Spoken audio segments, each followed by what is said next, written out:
인사드리고 싶네요. 할렐루야. 하나님을 찬양하는 우리 찬양대의 모습, 또 하나님을 우리 노래와 목소리는 아니지만 여러분의 마음과 눈빛과 또 여러분의 영혼으로서 하나님을 찬양하는 여러분의 삶의 모습이 이 시간 모여서 이렇게 하나님께 드리는 예배가 되고, 또 특별히 오늘은 교회 학교 교사들 이제 2020년 한 해 동안 우리들에게 하나님께서 맡겨주신 우리의 아들 딸들과 같은 우리의 영적 자녀들, 우리 교회 학교 믿음의 아들 딸들을 위해서 우리가 일하기에 앞서서 하나님께 나와 예배하고 또 헌신을 다짐하는 이 시간, 교회 학교 헌신 예배의 시간입니다. 참 찬양을 들으면은 우리의 이렇게 영혼이 맑아지고, 우리가 영혼을 통해 하나님의 음성을 듣고 하나님의 모습을 뵙고 하나님을 이렇게 만나는 것 같지요, 그렇죠? 세상의 음악들이 우리의 마음을 즐겁게 한다고 하면 찬양은 우리의 마음만이 아니라 영혼을 통해서 우리의 마음을 즐겁게 하고 영혼을 통해서 우리의 삶을 회복시키는 힘이 있습니다. 그래서 사실은 오전에 우리가 또 하나님 말씀 듣고 예배했습니다마는 오후에는 이렇게 찬양 예배라고 그래서 이렇게 찬양하고 찬양 같이 나누고 찬양을 통해 하나님께 영광 돌리는 특별한 이 시간이 우리 한국교회에는 있어서 또 하나님께서 더욱더 기뻐하시지 않나 하는 생각을 해보게 됩니다. 오늘은 특별히 교회학교 교사들의 헌신 예배인데,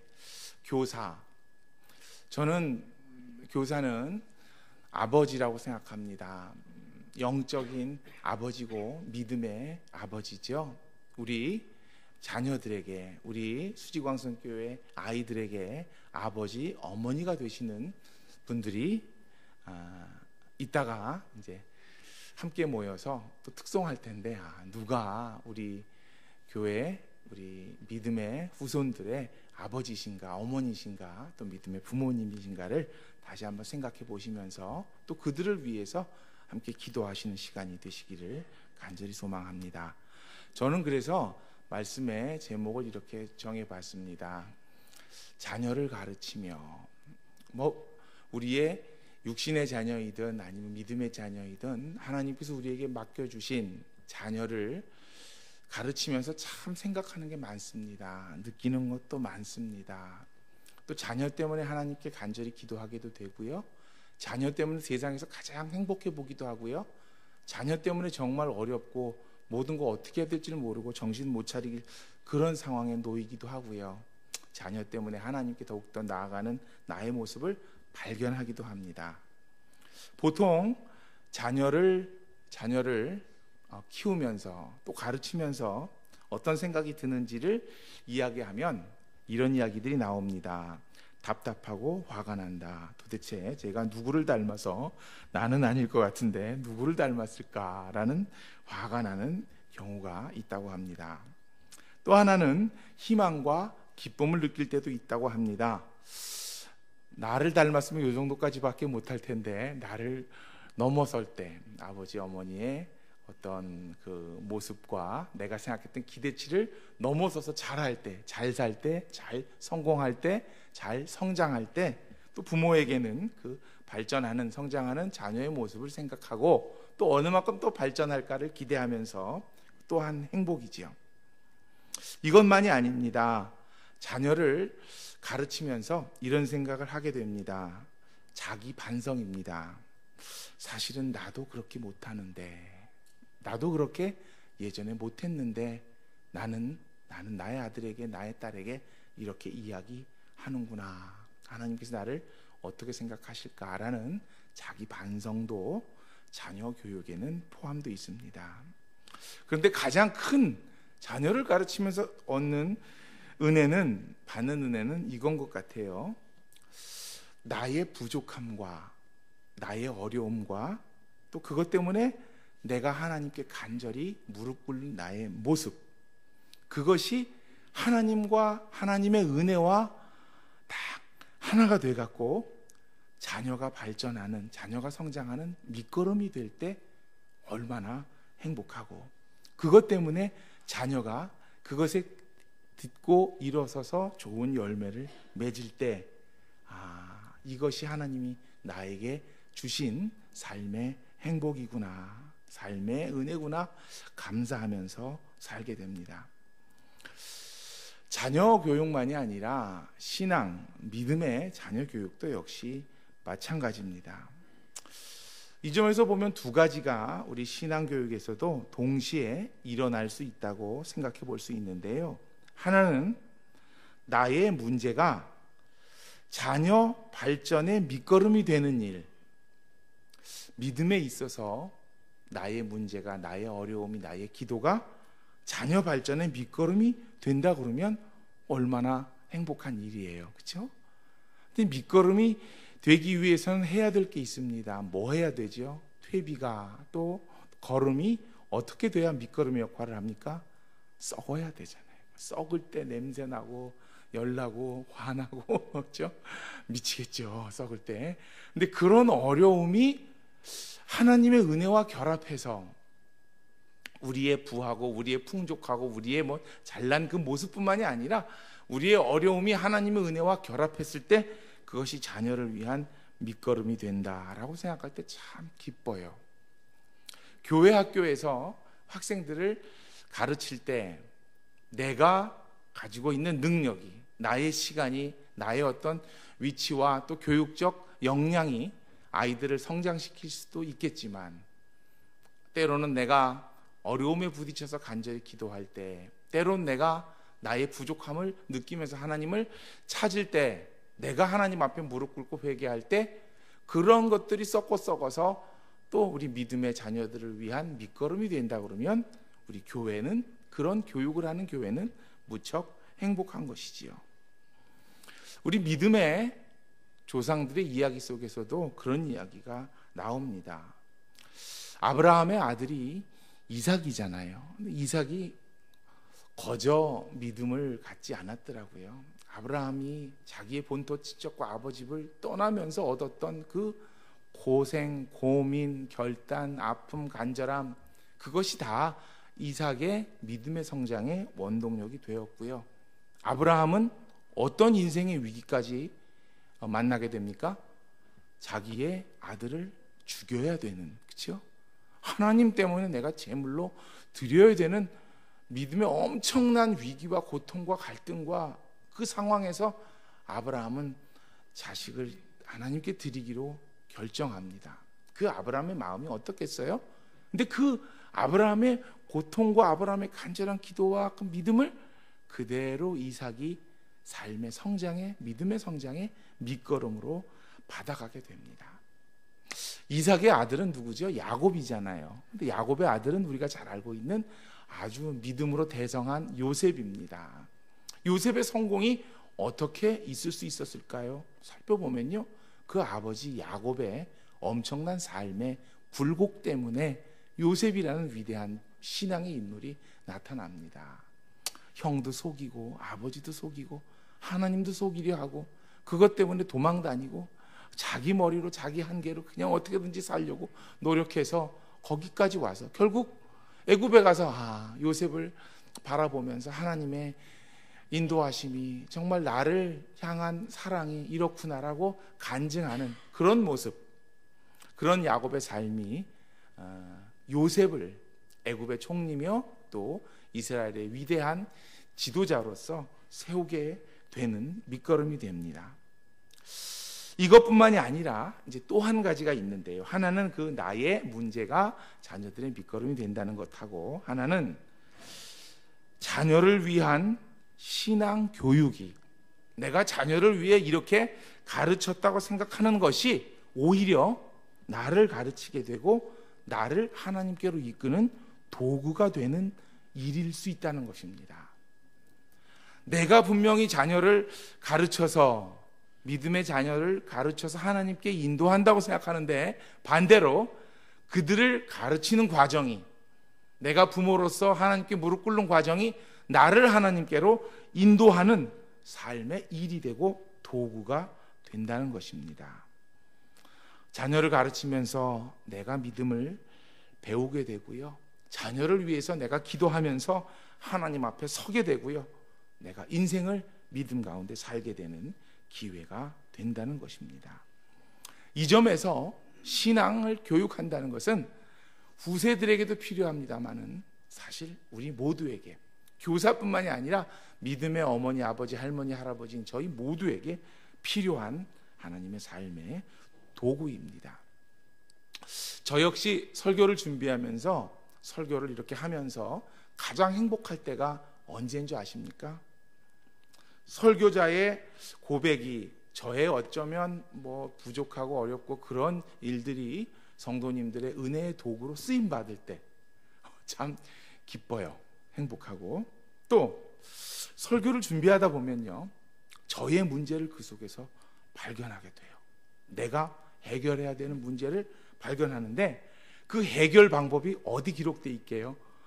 전하는 설교 내용 중에 그대로 있으면 그 답을 찾는 설교자의 기쁨. 물론 그것은 성도들을 위한 설교를 하나님께서 준비해 주시는 원고입니다만은 제 자신에도 어떤 삶의 문제를 해결하는 방법이 거기서 있음을 알고 그것을 찾을 때 엄청나게 기쁩니다.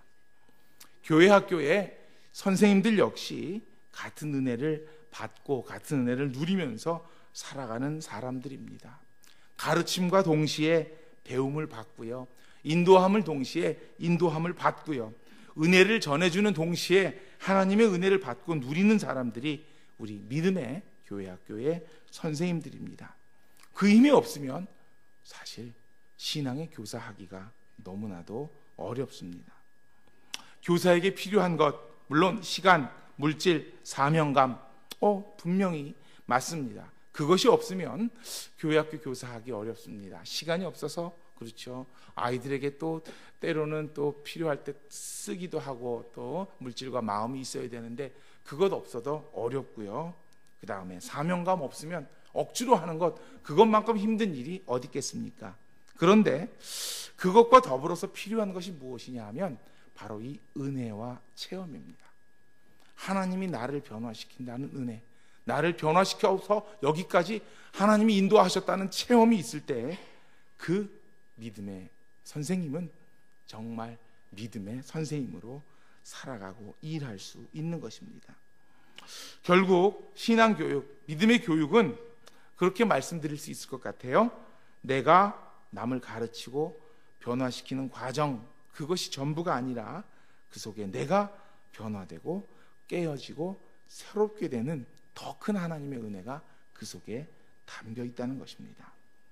그것을 이 오늘 본문 가운데서 같이 찾아보고 이야기하고 싶어서 오늘 본문의 말씀을 정했습니다. 오늘 본문에는 이스라엘 백성이 평생토록 기억해야 될 하나님의 은혜와 그 은혜를 향한 고백이 담겨져 있습니다. 신명기는요, 우리 여러분들이 잘 아시듯이 하나님의 명령을 기록한 책입니다. 결코 이것을 잊지 마라. 너희들이 살기 위해서, 너희들이 행복하기 위해서, 너희 자녀들이 잘 살기 위해서라면 반드시 이것을 잊지 말고 기억하고 이 명령대로 살아라 라는 그 아주 중요한 명령을 기록한 것이 신명기의 말씀입니다.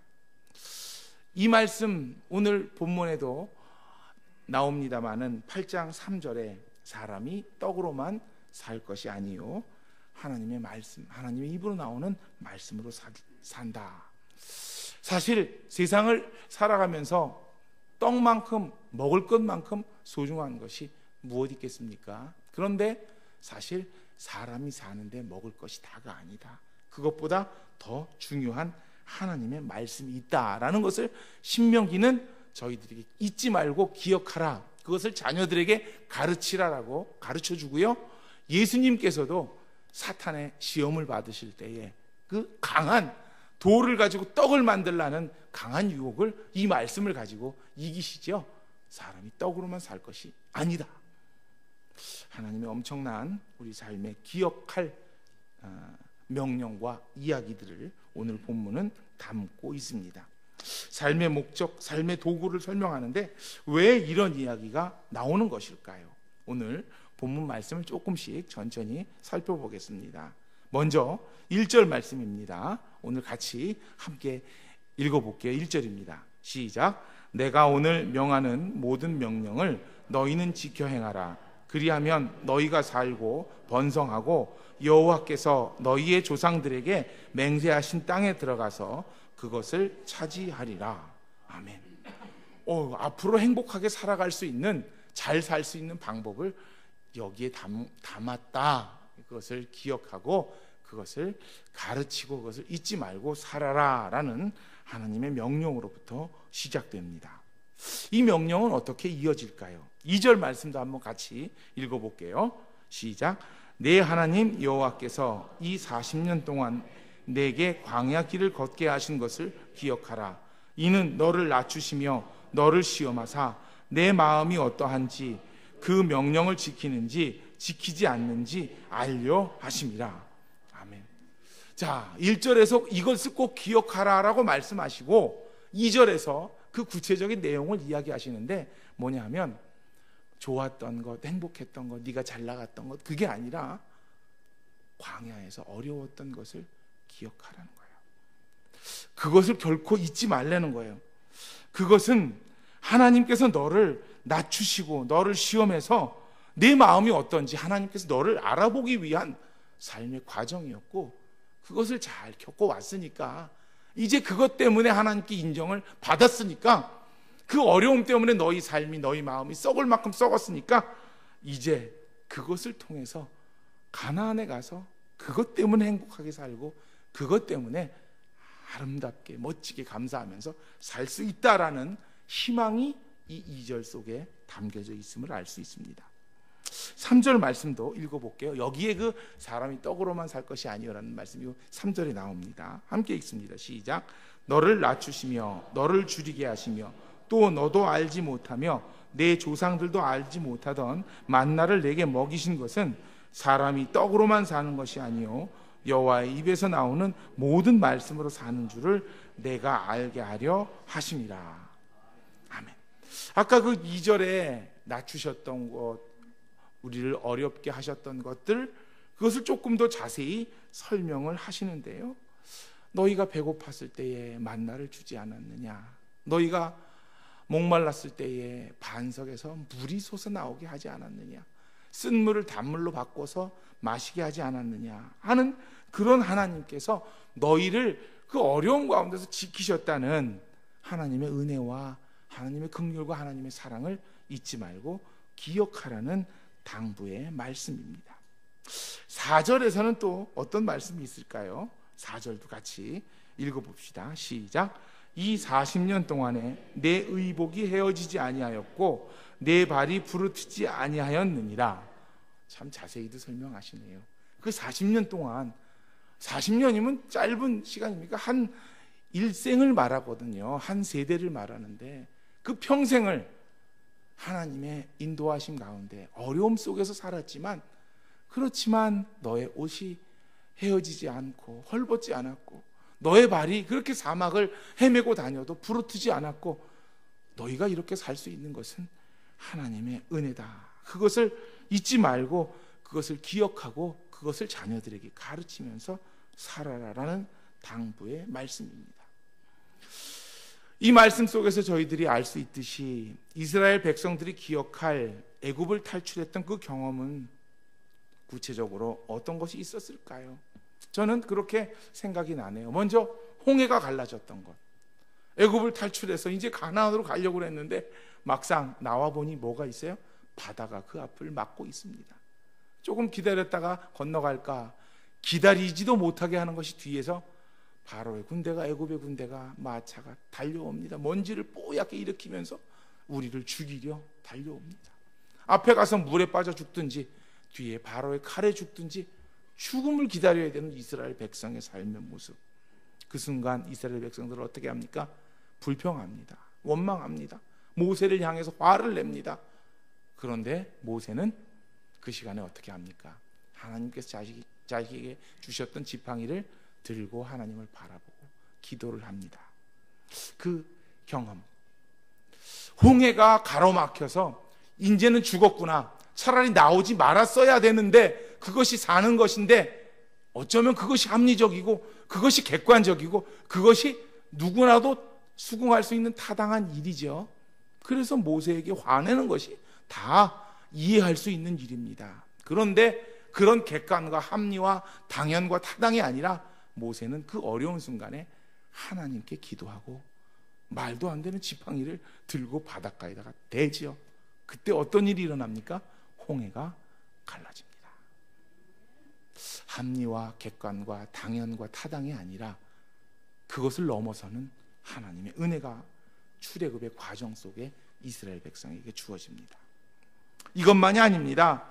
광야의 시작이 이 에담이라는 곳에서부터 광야의 삶을 시작하는데, 출애굽기를 살펴보면 그 말씀이 나오지요. 이제 광야를 살면서 이스라엘 백성들에게 필요한 것이 있습니다. 애굽에 살 때는 자기 집이 있으니까 햇빛도 막아주고 바람도 막아줄 수 있어요. 추위도 막아줄 수 있어요. 근데 광야에서 이제 이걸 어떻게 막을 거예요? 그때 하나님이 주신 것이 무엇이죠? 구름 기둥과 불 기둥.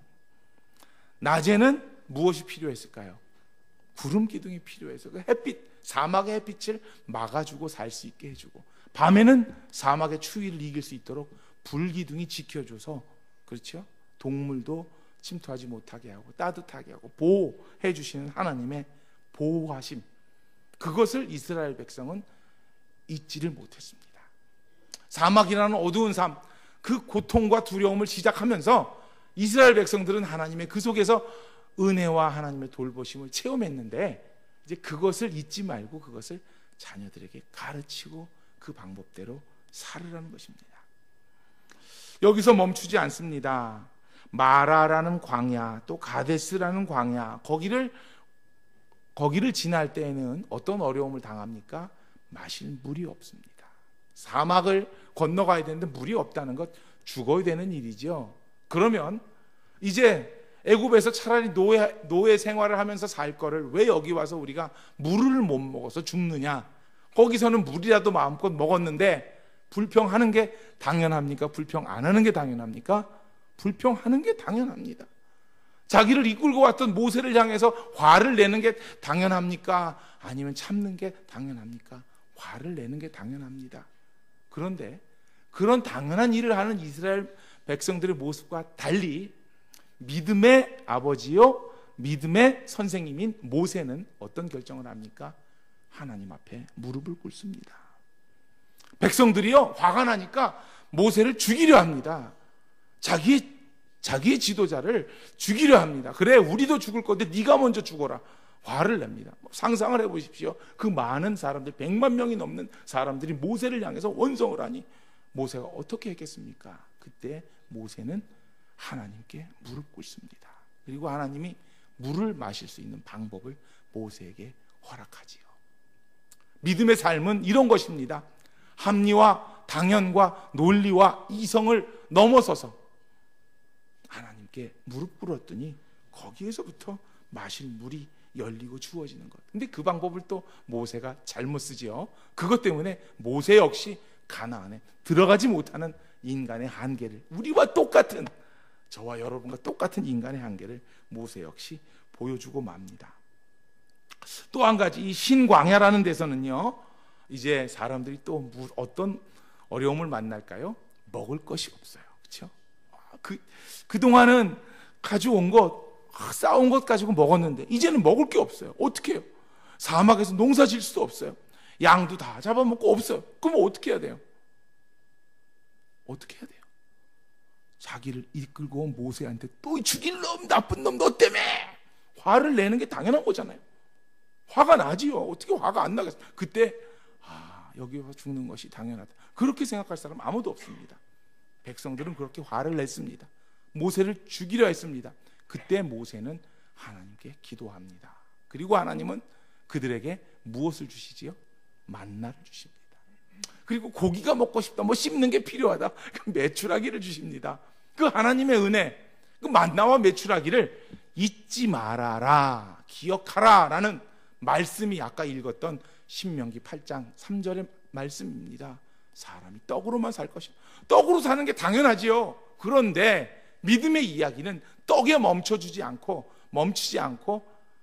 하나님의 말씀, 그것을 먹고 산다, 그렇게 이어지는 것입니다.